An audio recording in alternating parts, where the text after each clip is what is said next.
Another question for Senator Hatch. Many Americans have become concerned with the erosion of civil liberties over the last decade. Many people believe the most recent defense authorization bill allows the president to detain American citizens without charge and without trial until the end of hostilities. Senator Hatch, you voted for this bill. How do you feel about this provision? I'll just say this much. Those powers have been in the president since World War II. So this is just a recodification of already existing law. Dan, how would you have voted on this bill? Look, I would have voted no on the NDAA 2012. Let me explain what the National Defense Authorization is. Under the Constitution, our constitutional form of government, our founders were concerned about the executive branch having too much power and control of the military. So they said in the Constitution clearly that Congress needed to vote on military appropriations at least every 2 years, so they wouldn't have a blank check to the president. So we passed an NDAA every couple of years.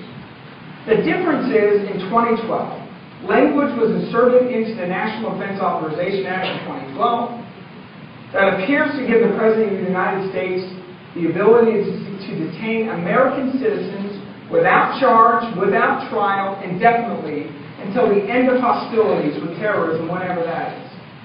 Now, folks, there's some debate as to whether or not this gives the President that right to do so. The Cato Institute and the Heritage Foundation have had a debate on this issue. The Cato Institute says if there's any question at all as to whether or not it violates our due process rights, our right to habeas corpus, it should be overturned, and I agree. You see, what is clear in over 200 years of our great system of government, what is clear are the 4th, 5th, and 6th Amendments, that you have a right to a reasonable expectation of privacy, that you have a right to a speedy and fair trial, that you have a right to face your accuser, you have a right to be let go if they don't bring a charge. Every one of us should be concerned about this bill and the erosion of our civil liberties, which have happened in the last 10 years at a pace that candidly is terrifying to me and to many others.